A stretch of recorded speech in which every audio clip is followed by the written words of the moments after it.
زيارة اتأخرت لمدة شهرين لظروف خاصة. الإسكان متوسط الدخل، مدينة حدائق 6 أكتوبر. لايك وشير عشان يوصل لكل الناس. السلام عليكم ورحمة الله وبركاته، أهلا وسهلا بحضراتكم جميعا. يمكن بقالنا كتير ما جيناش متوسط الدخل مدينة حدائق 6 أكتوبر، فالنهاردة عاملين زيارة كده إن شاء الله مع بعض. ده شكل ليه الشكل المعماري او للشكل الخارجي اللي هتكون عليه العمارة متوسط الدخل مدينة حدائق 6 اكتوبر. طبعا دي شركة من الشركات واخدة عدد 17 عمارة من ضمن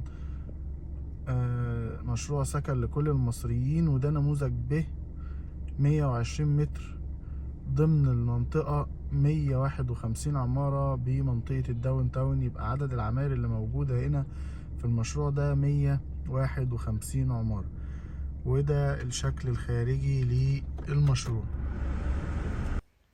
يلا بقى بينا كده مع بعض، هناخد جولة في المكان وهنتفرج على الشغل اللي موجود اللي بقالنا فترة ما جيناش واتفرجنا عليه. المكان فيه مجموعة من الشركات.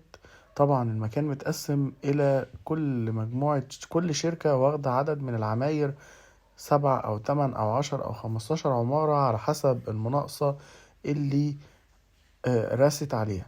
في شركات شغالة بشكل كبير جدا، وفي شركات لسه لازالت زي ما احنا شايفين يا دوبك بتطلع في عمدان او الدور التاني او الدور التالت، وفي شركات خلصت الواجهة الخارجية، وفي شركات لسه بتقفل في العماير. فده يعني الشركات مش كلها شغالة بنفس الوتيرة وبنفس السرعة بتاعة الشغل، ولكن في المجمل الموقع بيتحرك، والموقع كل يوم في حاجة جديدة. يعني دي شركة لسه لازالت بترمي الأساسات، ودي شركة تانية خلصت الواجهة الخارجية. الواجهة دي هي ما تعتبرش خلصت بشكل كامل لأنها لسه هتاخد الدهانات الخارجية، ولكن أحد الشركات اللي شغالة بشكل كبير جدا هي الشركة اللي في بداية المشروع، واللي مجموعة العماير بتاعتها في مقابل عماير سكن مصر الداون تاون. الشركة دي كانت آخر شركة تقريبا ابتدت، ولكن الشركة دي هي أول شركة قدرت تخلص العماير، وتقريبا قربت تخلص الواجهة الخارجية كمان.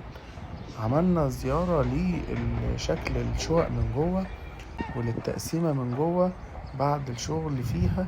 ان شاء الله هينزلوا تباعا خلال اليومين اللي جايين دول لكل نموذج من النماذج بتاعة الشقة. كل عمارة فيها شقتين امامي وشقتين خلفي. عاملين فيديو لكل شقة من الشقق دول، هنتفرجهم ان شاء الله مع بعض خلال اليومين اللي جايين دول. متنساش لايك وشير علشان الفيديو ده يوصل لكل الناس.